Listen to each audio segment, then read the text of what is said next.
Hello, everyone, and welcome to this very special roundup here to go over the first tournament in the East Anglian Tournament Series, part of our ongoing coverage of the brand new series affecting the east of the country, even. Joining me to go over the Ness Point Cup II, Tio, and I'm gonna say it, Lizard Man extraordinaire. It is Andy Philbot. Andy, thank you so much for jumping on. A tiring, hard-working weekend for you, but it sounds like a very successful one. Yeah, a really, really good weekend. Thoroughly enjoyed it, and I think everyone left having a great experience. I've already contacted the Scout Hut to see whether we can have it again next year. I'm definitely looking forward to doing it again. And it was again nice to just have a second 2-dayer on the calendar. I think for some people it's maybe given them a little bit of a buzz about kind of doing a 2-day event. I always feel with like a 1-day event, if you have a bad day, there's nothing really you can do about it. You know, you have a bad day and you go home and you kind of forget about it. Whereas obviously with a 2-dayer, if you have a bad day, like I did on day one, there's definitely something you can do about it, and you come back on day two and hopefully things go a little bit better. But we'll obviously get into kind of how specific coaches did later on. Yeah, I think some of my best tournament, some of my favorite and best tournament days have been day 2 of 2. And that's not always been because I've had a terrible day 1. It's just because you kind of, I think you also get to know the field a bit more. And I think you had a nice number for Ness Point that by sort of the end of day 2, you've kind of, so many people have kind of crossed paths, and you've got a really nice kind of, you kind of know how everyone's getting on, who needs what, who wants what. And I think that's good fun to kind of know into going into the day how people have got on, and therefore how they want to do. It's quite nice. Yeah, I was thinking with 2 days as well, because you obviously you play those 6 games, and I mean, this field is obviously smaller than what I probably expect for Carrot Crunch, where we'll probably be pushing between 40 and 50, I reckon, for that. But I always say, you know, my aim is to try and win the second day, because it doesn't matter kind of what's happened on the first day, you've probably performed roughly around your level, around average, and so if you can then perform one on the second day, you're probably paying coaches in and around kind of your level of expertise. So I think from a learning experience and from a competitive standpoint as well, 2 days are really useful in terms of kind of playing coaches at kind of an equal footing, but also gives you an opportunity to play someone above your level, you know, if you do quite well in the first couple of games. You know, there's a mix and variety of kind of who played each other on day one, and then things sort of settled down in day 2, and you start to see, you know, sort of the top 8 coaches, they kind of all played each other, minus me. But yeah, I think that's a really useful experience from a learning perspective, and also it gives, you know, those people who've had a tough first day, maybe have lost all their games. I mean, that did happen. Poor Tom Huns, struggling along with his Bretts on day 1. I mean, really should have got a win against myself on game 3, but came back and did much better on day 2. Just because then you're starting to obviously play coaches around the same sort of level with where you're at with your race. So yeah, kudos to the 2-day events. I think they definitely have a place on the calendar. I think you mentioned Tom there, and let's just have a little look at a couple of the teams that we had and we spoke about last week. And Tom was one of the ones that I wanted to ask about, because his day 1 was tough. When you look at the coaches he was drawn, he kind of was drawn against on day 1. I looked at them, and I like, from a ADBBL point of view, like, I think 2 out of 3 of them were all coaches from ADBBL, and I looked at that as like, well, that would be a group that I would be terrified to be in. So he had a very tough first day. And why do you think that was just kind of a little bit of bad luck with some really tough draws? Sort of, by day two, he was kind of getting better results and ended on a high. What do you think was maybe kind of behind that? Yeah, so I mean, if we take Tom like specifically, and obviously playing the Bretts for the first time, and we said that they were going to be a kind of unknown quantity in the tournament, getting drawn game one against eventual champion Joseph, who I think if you look at Joseph and then the rest of the field, apart from maybe a couple of others, Joseph was just a different level above where everyone. Then going into game two, where Tom then had to play Magic Dave Rue, who was playing his Necro. That's the race he's played the most. So again, you've got a coach who's played something like seven or eight. I refuse to say the number before seven, given the local memes in my school. Good Seven. choice, well made. Thank you. Yeah, so Tom's done 7 tournaments. Dave's done 40. So there's a difference in kind of experience. And then coming in against myself, I mean, I will say how Tom was not ahead at the end of the first half. Only knows. I think. I think he was unlucky not to beat me in game 3. But those first 2 games were just first game's an unlucky draw. Someone has to play Joseph, and but I know Tom's made some noise before about he wants to develop into a position where he's looking at kind of like squad England and then eventually team England in the future. So playing those players, and that's the other thing that is important for me kind of going forwards, is attracting more of those players to allow the local area to benefit from games against them. It is something that I think is quite important to me. So Tom would have learned a lot, I think, from playing Joseph in game 1. He'd have learned a lot in game 2 and 3, and obviously that showed in the next day where he went unbeaten and got 2 draws and a win. But only losing 2 games, I think, across the weekend, with I think what was a difficult package and a difficult team. I don't think Tom could be too disappointed with how he did overall. No, I think, and to for anyone who's not kind of aware or hasn't played Tom before, he's a 2-time league champion in our league. There's no doubting the kind of pedigree that he's got, and that will only get better. And I think taking particularly Bretonians probably more than Tomb Kings, because Tomb Kings have had a legend roster for a while, and people are more familiar with them.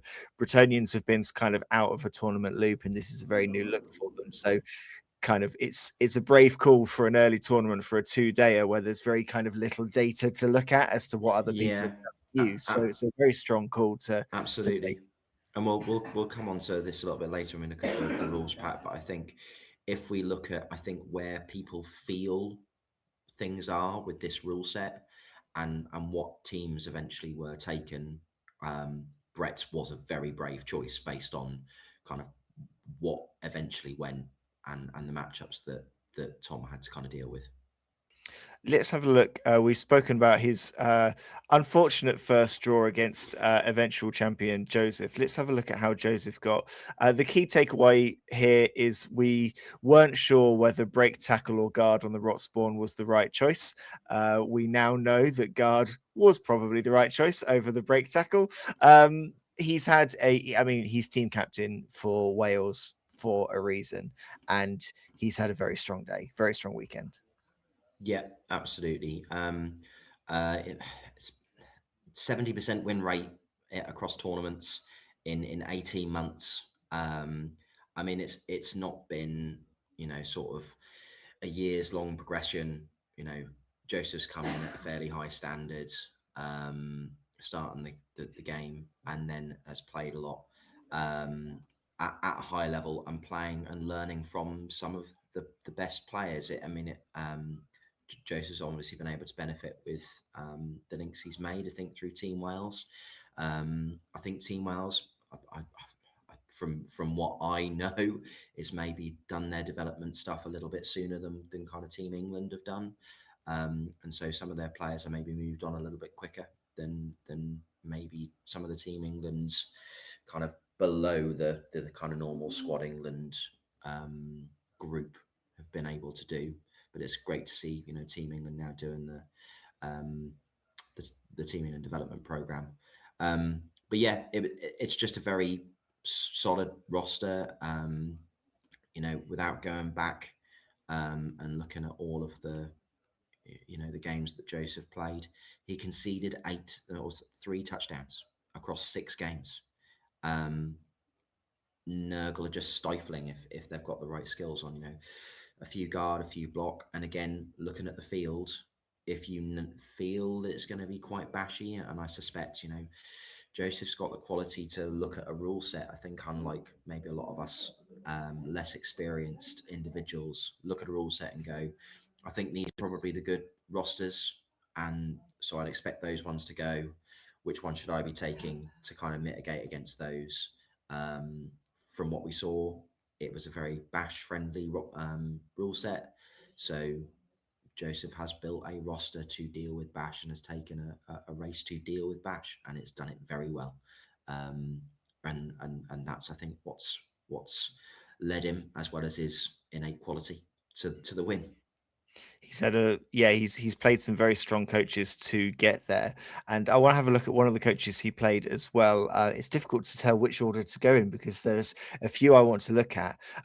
We'll look at James and his Skaven side. Now, I dropped something off with James on Saturday night in the gap between the two, and he gave me the impression that maybe he wasn't going to have the best night's sleep, knowing his first game of day 2 was going to be Joseph.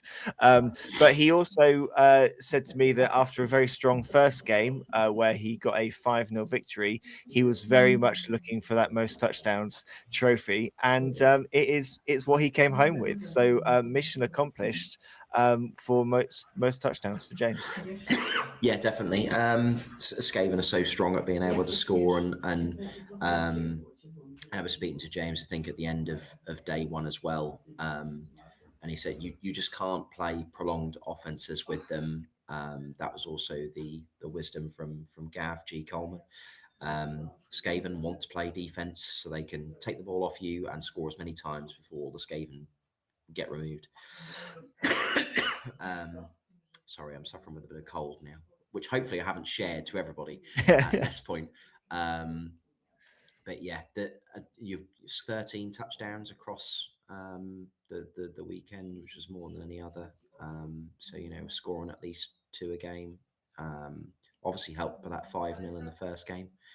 But yeah, I think of all of the sides that are not considered bash, Skaven feel to me to be one of the ones in the best place. And I know there was a lot of noise when Skaven lost their 2 gut runners. I actually think Skaven are fine.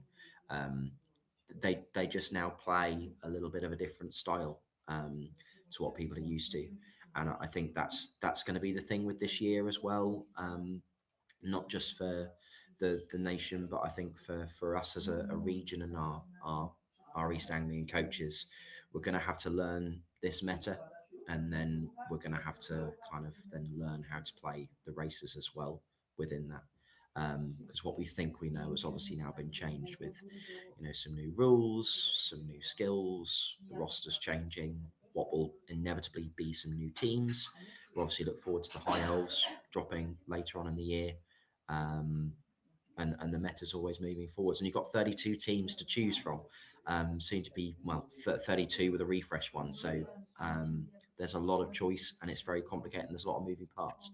But Skaven, I think, are in a very, very good place, and well coached as well by James. Knows what he's doing with those. Again, going back to the stats, James finished at 11th. He's done 23 tournaments and he's played 44 games with those Skaven. So the vast majority of his tournaments have been with the Skaven. So experience kind of, I think, shining through there. Yeah, and I think starting this new rule set or this new kind of version of the game with a team that you knew before is going to put kind of you're going to have some familiarity, but getting to know the changes in them as quickly as possible. I really enjoy break tackle on the blitzer. I really enjoy that as a choice. But well done, James. And one of the coaches James faced en route, it was his last game, and we'll touch on this coach because when I was looking at the different teams or possible games to look at for today, I couldn't not look at Scott Norman and his Goblins. He took away the Norman Boot Award, a very impressive number of fouls, which I believe was in the 57. 57. It was um, incredible. Like it which wasn't even close for that award. very, very impressive number for Scott here. And you also, I think we said before, like you're always going to have a fun game when you play him. And looking at the results he got, a 3-0 loss, but 4-8 on the casualties, a 3-1 loss, 7-3 was the casualty split there. He had a 3-2 there, a 3-2 there. Like every single game had insane numbers of stats. And Torplay gives us the most versatile, which adds together fouls, casualties, touchdowns, everything. 104, with second place having 66 when you group all of those things together. I mean, he went in with a goal and he scored. Absolutely. I think probably the game I'd probably go to is his round 4. So Mr. Brock, Ollie unfortunately wasn't well enough to come down on the second day. So player 0, Gav, so vice captain of Wales, stepped in to play the games. Obviously, he has to start at the bottom. We obviously can't have him at the top tables. Got to play Scott first game, and the Doom Diver did some work for him. From what I gather from both players, I don't know whether Scott is in the chat now, but there was some obscene goblin shenanigans, which resulted in a 3-2 win for Scott, and I think he can probably put that somewhere, sort of on a very proud plaque, that his Goblins have beaten vice captain of Wales at the Ness Point 2, which I think was just absolutely fabulous. It's when he's on a roll with them, it's always so entertaining to see. It's just they can really absolutely kind of go for it, and it is so, yeah, it's just fantastic to watch.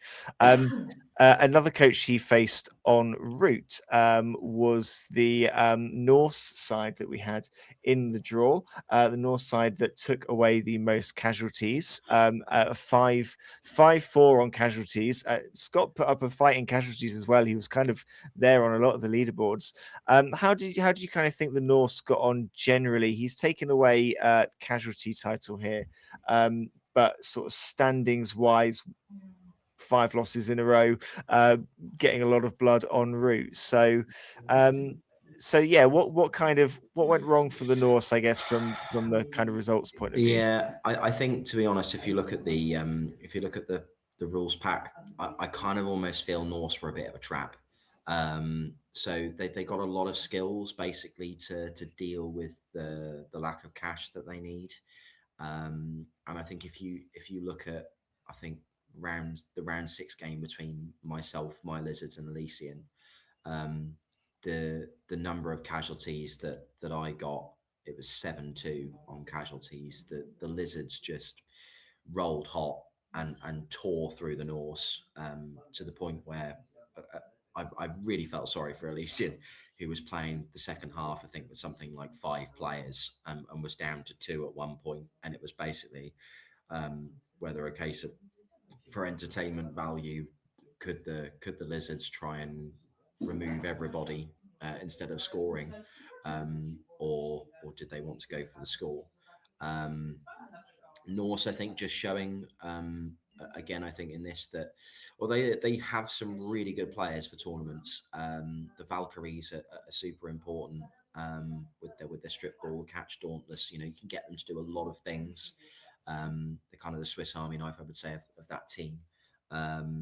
They are predominantly a league team.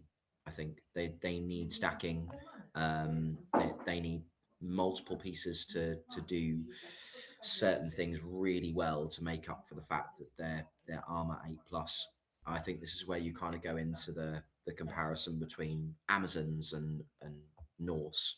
You know, one of the teams obviously got mass dodge and the other one's got mass block. What's the skill that's probably going to keep you alive more? It's probably dodge, because not every player has block, but and hardly any of them have tackle, apart from very specific players now. So I think that's why Amazons, I would probably say, are considered a better tournament team, a Norse league. But I think obviously, if you look at Elysian's start, did very well. Was playing on, I think, table one in round three, against the Snotlings, and I think again just the armor melted. 6 casualties in favour of the Snotlings. The Norse, not getting anything on their side, even with all that block against the Snotlings. A really tough weekend for Norse, and I actually think, the rules pack probably needed to give them more cash rather than giving them, more skill points. We'll go on to the stunties then. You had 3 stunties here, and we did say last week that it looked like the Snotlings were going to be particularly good, that it looked like they were just going to be very, very strong, and it was a Snotling taking the Stunty Cup. Flossie, who was in the mix at the top of the table all weekend and could have come away with the title if not for a much more difficult second day. But yeah, no surprise maybe that Snotlings claimed that Stunty title. No, I think there's a reason why Snotlings are being tiered above all of the other stunty teams at the moment. They're incredibly strong. Obviously, we spoke about, and again, we just have to kind of go down to experience. This is becoming a theme about what I've been talking about, the difference kind of where people were finishing. So Steve playing his Snotlings, again, he's played 44 tournaments, played 15 games with the Snotlings, including this tournament just gone. Compared to Thraka, this was his 8th tournament and his first with Snotlings. But the gap between the teams that Flossie was playing versus the other 2 Snotling teams who are playing a little bit further down the kind of strength order, was quite marked. And yeah, Steve was definitely in the running. And I think this is, again, the benefit of a 2-day is, I think stunties will always, over a long period of time, suffer from being a stunty team. And I think Steve found that as he got into day 2, the stunties did what they do on occasions. They got removed. They didn't get the dice they needed. They didn't get the removals they needed, and that's why my Steve dropped from being first at the end of day 1 to 6th at the end of day 2. But I suspect Steve will look at it as a good weekend, playing some of the top coaches at the tournament. So again, another really good learning experience from a stunty perspective, and obviously gives him plenty of points in the Stunty Cup for the East Anglian Tournament Series. Yeah, that's what I was going to say, is that it puts him in a really nice spot, sort of nicely at the top there. So a very good position to be starting with. Anyone who's listened to New Dice Please will know that we always love we love a wooden spoon. We love a last place. It's where we find ourselves sometimes, and it's where we like to be. Amazon's taking that this time. They look like they had a good selection of skills here in the team. Was it draw? Was it experience? We've said a few times this was a very, very strong, field. A top 10, top 11, top 12 plus that would be quite scary to face for most tournaments. So, where do we think why do we think the Amazons ended up where they did? Yeah, I think again it just comes down to experience. I think, and this was Andy's second tournament. The 2 tournaments he's done has been Ness Point. And he's played 2 different races. So he played halflings in his first one, took the wooden spoon on that one. Kind of unexpected. If you're playing halflings, you're probably expecting a tough time. Your aim is probably not to be winning games. Your aim is to be making one turns and throwing players at the ball carrier and things like that. I think just this one again, it's just learning the race. But also, if you look at the strength of schedule that Andy actually had to play against, he had to play some good coaches. Had to play Sam from the Norwich League, who again is very experienced with his humans. 1-1. I think, to be honest, they were pretty happy to play each other, considering they both were playing, I think, their first game of 2025, and I think they only finished the first half, and it still ended up 1-1. So it was pretty good from them. Then having to go in and play Besters, I mean, that's kind of enough said, really, at that point. Playing Bashman, which I think that was probably quite a good matchup for both of them. Bashman's done a lot of tournaments, and he's relatively new, but if we look at kind of the win percentages, I think probably that was quite a good matchup, and it looked quite a close game in terms of the score. There were 4 casualties that the Amazons probably didn't. They weren't, kind of overpowered. I think for large periods of that, they probably had quite a number of players still on the pitch, and then going into day 2, having to play Mark and sorry, that's my one. Having to play Tom, who we've already spoken about. It's a very tough fixture. Game 5 had to play Gav. A very tough fixture, and then obviously the last game playing the wooden spoon, which when he did play Mark, who I think also was just struggling to get the grips of switching from wood elves to a very, very different play style with the Nurgle, and obviously that being a very close game, finishing 1-0 in favour of the Nurgle. I think I'll probably say this and echo something that I think Gav has said to a number of the newer coaches is, I think at this early point, if you're going to play a tournament team, choose one and play it for a number of tournaments. Really learn how to play that team, really learn how to play it well. And then once you've kind of got a gist of kind of how you want to play a particular team, then go and start to play others to learn how they play. And so you can learn how to beat them.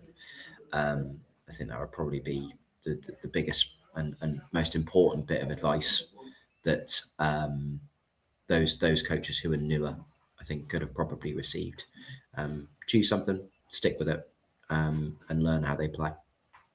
I've certainly found that with Lizards, and it's why I try and play every team like a Lizard team and don't do as well. Don't play Old World Alliance like they're Lizards. It just doesn't really happen. Let's just kind of have a look at the 2 days then. Kind of day one, then it very much looked like it was Flossie's to lose. 3 wins from 3. Unbeaten in that first day, and no one else with as good a record. Of lots of other unbeaten coaches, but no one with 3 straight wins. How did you kind of see the field after the first day? Did you think that there would be much change? Was everyone roughly where they wanted to be? Did you see some surprises coming? No, I think kind of most people kind of settled kind of roughly where I thought they would. I mean, obviously from a personal perspective, I was disappointed to be down near the bottom. But in terms of like at the top, I think it was kind of as you'd expect.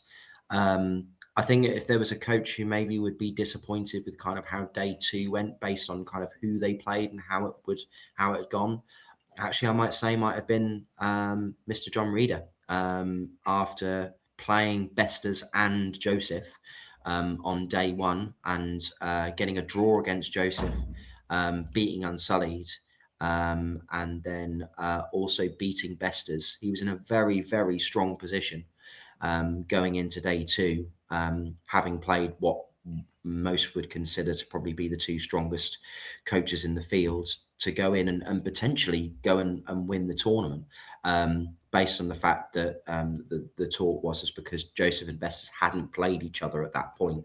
The likelihood is that they might have to at some point. Obviously, I think things just didn't work out quite as cleanly for John as maybe he wanted to do. Not that he had a bad second day. It was just a one too many draws, I think, on his second day that I think has cost him. And he really wasn't that far behind in terms of the points. You know, turning one of those draws into a win puts him on 167 and puts him into second place. A couple of extra bonus points here or there, and he wins the tournament. So you'd have to ask John, but I would probably say the biggest opportunity missed maybe came from John, just in how the results panned out based on day one. It's at this point I'll congratulate you on winning day 2, as you said earlier, as to be the aim. The best record on day 2 with 3 straight wins. Obviously, sometimes that can, having a difficult day 1 can kind of make that easier. But how are you approaching day 2, and how do you feel it went? What did you change to get kind of that improved run? So I think, to be honest, I probably had quite favourable matchups in terms of the races that I was playing. The Snotlings were probably the race that I sat down most frightened of, but that's probably PTSD from playing them last time. But I'd probably say the thing that I was most disappointed with from day one was the ability for my opponents to get hits on the skinks, particularly as I was playing a roster with 11 players. I should have been much more protective of them. I think maybe if I was kind of saying, if I was going to go and do it again, I probably think Justin on your Sixers roster was probably the more rookie Lizard coach friendly roster, with the spare player. You can afford to throw a skink away in the first half if you absolutely need it.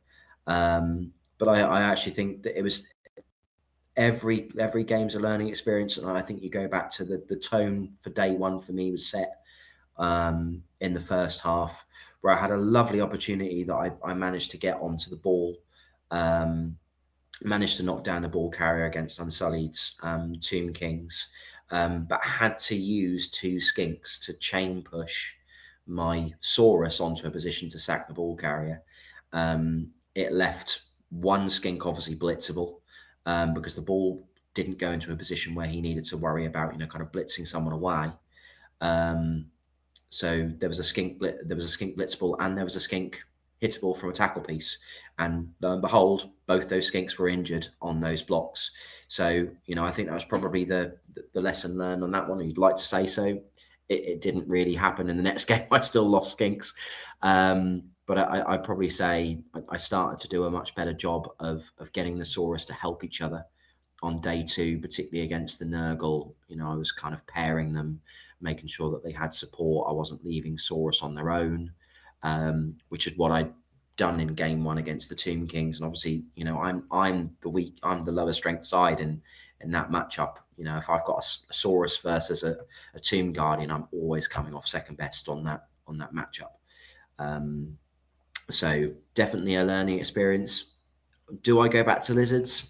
Maybe an open question, but I'd definitely say, from a roster perspective, I'd probably say Justin's was probably the better pick, based on how I found the day. It was once you lost players, it was I think in the other games that I played, I was just lucky to not lose many players at all, and when I did, the AO came to the rescue. I held off submitting my Kent Team Championship Lizard roster until all of the games had been played in this, just in case I wanted to make a change. Yeah, I ended up not changing to what either of the two of you had done, sitting somewhere in between possibly. But it was it's interesting to hear what you say there, sort of the extra player feeling like sort of particularly sort of early on being helpful, because I do often find you don't need to lose many. And if you lose a few skinks, you can normally still score, but it's a bit scary. But you can easily get bogged down. If you lose a few Saurus, you can then be very worried for those skinks. So it's a very kind of difficult balance. Was there anyone who surprised you on day 2 before we move on? Anyone whose day 2 we mentioned that John's was maybe not as good as he would have wanted. Did anyone were you pleasantly surprised with how anyone else kind of got on the second day? I mean, I think just for a reward of kind of traveling all that way, it was really good to see Snow Troll finish up and around the prizes, finishing second overall. Had a chance obviously in the last game, if he'd have been able to get past Joseph and win the game. He'd obviously won the tournament, and obviously it was great to have Snow Troll down, and he obviously his gear from Charles Games, which I think some people took advantage of, which was. But I think that's the difference in kind of experience of tournament play. Joseph knew he needed to get one draw that last game, and it's quite easy for Nurgle just to kind of sit off. Right, okay, well, we'll take 8 turns to score. That's not a problem. As long as you score an 8, you're probably going. And it would have taken to be Snow Troll to go, do you know what, I'm going to have to really attack this to try and go win. Without kind of knowing exactly how the game went. The game finished quite quickly. I think they had something like an hour left. So I'm not sure maybe if Stroll did kind of push it too aggressively, try and go for the win.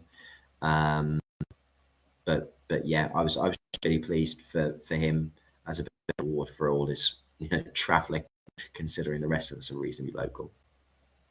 Yeah, Joseph can be a very quick coach. So if they're both kind of looking at it and sort of maybe standing off a little bit, sort of depending on how they played it, I can see that being a very kind of quick final game. And it's quite nice to see the final. Sometimes you'll get a final game and you'll get the top table, the two coaches facing off against each other, and one of them will end up dropping quite far down, particularly in like a one-day tournament. And you always kind of feel like you want them to finish first and second. You want to kind of lock those two positions for those two. So there's something kind of nice about sort of scrapping out a draw, but being the top 2 at the end and the top 2 on that final day. Let's talk then about the rule pack. We've got the first tournament out of the way with for the East Anglian Tournament Series, the first rule pack down. For some people, maybe it may have been the first rule pack in 3rd edition that they have been playing with as well. You mentioned a few things about maybe some of the teams could have been tiered a little bit differently. You mentioned Norse and whether they needed a bit more funds. Do you have any kind of things on your hit list for the rule pack that you would immediately change? Do you think you still want to see a couple of other tournaments and how they happen and what happens there? Kind of what are you thinking about it at the minute? I think kind of priority one is we've got to find a way to get some elves back into the tournament list, and that's not from a fact of I would profess my love for elves myself. I would probably say I'm an elf coach first and then other coaches second. But it does feel really hard. I mean, I was sitting looking at rules packs for 2 other tournaments that come up, one of which is the Ipswich Classic, and the other one is the UK BBL's annual tabletop tournament in Nottingham. When you look down a lot of the rules packs that I think are being produced at the moment, I can't really find a good risk-averse reason to take elves, and it's because the access for some teams to take Mighty Blow Tackle is particularly lethal for elves, and considering although elves have had that slight decrease in costing. Dark elves are slightly cheaper now. Wood elves are slightly cheaper. Elven Union have actually become more expensive. We've obviously got the release of High Elves, which I think might change the equation slightly. High Elves, based on kind of the spoilers we've got from the Warhammer community post look like they could cope in this meta. But one of the things I'm considering is are we going to start to see rules packs they're gonna put a premium on star player points for players who have tackle taking mighty blow? That I think is possibly the answer, because you probably still want to take it, but are you going to give up another skill potentially to take mighty blow? And I think if that's the case, then I think you start seeing elves start to return. Because if you list off some of the teams that take them, Old World Alliance, Human, Undead, there's some other teams kicking around that have tackle. Orcs have the Black Orcs with Mighty Blow. You can't blitz them because they've got Taunt. The ability to remove agile players in this meta has increased. Weirdly, considering we've lost dwarves in terms of how they used to play. But this does feel like a Basher's rule set. So one of the things I'm thinking of is how do we get elves in? Do we give them a little bit more cash? Maybe do we differentiate by cash rather than skills?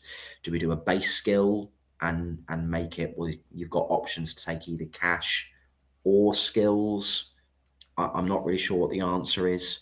It'll be interesting to see some of the other big tournaments that go on. So Water Bowl's coming up next weekend. It'll be interesting to look at the stats for that. The UKBBL will have around 50 coaches. Again, that will be based on the NAF Champ rule set and then the NAF Champs themselves. If we start to see elves decrease considerably in numbers, I think TOs will have to do something to try and bring them back, because the bash sides then really become very vanilla. They'll just build the same thing because they know exactly what they're up against. Yeah, I think it's one of my concern. I was thinking this earlier today, looking at some of the Ipswich Classic today and yesterday. Look at some of the Ipswich Classic lists, some of the ones submitted, and some of the teams that are appearing, and thinking that that there does seem to be this less kind of variety of teams that are appearing, because there are certain ones that just are kind of almost no-brainers to take. The Honeyman in chat is echoing some of the things you said, maybe moving to tiered money or skills for elves, giving them enough cash to have deep benches and more rerolls to kind of help with their survival. As possible ways to do that. But yeah, it's interesting. It does feel, and it's Luke, who I know you went to a tournament with earlier this year, was saying how it seems like Bash is very much king at the minute, and yeah, interesting seeing whether that playing field can be leveled somehow to bring them back into the game. Which would be good, because you don't want to lose what elves do when they do it well. It's spectacular and very fun, and you don't kind of want to scare everyone off it. No, I mean, you only just need to look at the rule sets for Blood Bowl 2020. When stacking was allowed, there was 2 stacks that were banned, and that was Mighty Blow Tackle and it was Sneaky Git Dirty Player. And we've now moved into a rule set where one of those is allowed, naturally, because you've got certain players that have taken tackle. Given the fact that one of those teams that I mentioned that does have a block tackle piece on its roster is considered by most the best in the game, and that is the Old World Alliance team. That they're just completely lethal to elves. Obviously, you still need to rely on the dice rolls, but if you can lock down some of the elves and make them roll dice, that their armor will wilt and that they will be removed eventually. So that's an answer for TOs. I mean, I think I probably favour first going for a simple answer and maybe taxing tackle Mighty Blow as a skill. Maybe making Mighty Blow 2 star player points instead of 1. or doing something as it's like a star attack, something like that. I don't know. You need to see how other rule sets shake up, and I think that's why sort of some of the big ones coming up, Water Bowl, UKBBL, the Kent TC, all within the next month. So it'll be interesting to see kind of the breakdown of teams. But I would definitely agree with you, and I think this is also true in league. Bash is king at the moment, and we've got to find a way of maybe playing elves a little bit differently, or we need to just accept. As a coach who mainly plays a team with a bunch of strength 2 agile players and a bunch of strength 4 bashy players who don't have access to brawling brutes, I really don't know where I live at the minute, but I guess we'll see as it evolves. Andy, thanks so much for coming on. It's been a great start to the tournament series. Before we go, just a little look at the eats table on the screen now. As you can kind of see a little bit how these points work. Joseph's sitting nicely at the top there, but by far, not untouchable. Looking at the difference in points between the top three. You can see they're currently sitting in 6th place. Don't call me Flossie, but 6th place overall, but a very good position when it comes to the Stunty Cup compared to the other Stunty coaches. So it looks like a very good start for some coaches, but obviously a very long way to go, and lots of tournaments in this new series. Before we go, Andy, any kind of personal highlight from the weekend? I think it's just basically seeing those coaches come together, and the enjoyment in the room was plain to see. It was nice to have a 2-day tournament in the town of Lowestoft, my hometown. It was really good to get people together from different parts of the county. Hopefully we move on to a bigger tournament next year. We get more coaches in, and this really does feel like a year where development's at the centre of, I think, a lot of what is going on at Blood Bowl at the moment. Bringing in new players, developing existing ones and new ones. I think tournaments are a great place to do that, and obviously with Team England's development pathway as well, for English-based coaches. The tournament scene has never looked better. I think so. I just had a thoroughly brilliant weekend. Andy, thank you very much. Thank you, everyone, for joining us this evening. We will be back for more coverage of the East Anglian Tournament Series as the year goes on. So keep an eye out. If you are a TO of a tournament within the East Anglian Tournament Series and you would like us to do similar coverage for your tournament, you can reach out at BloodbowlLive@gmail.com, or if you find myself or any other members of the Blood Bowl Live team on any of the Discords, please do reach out. Thank you so much for joining us, and we'll see you at the next one.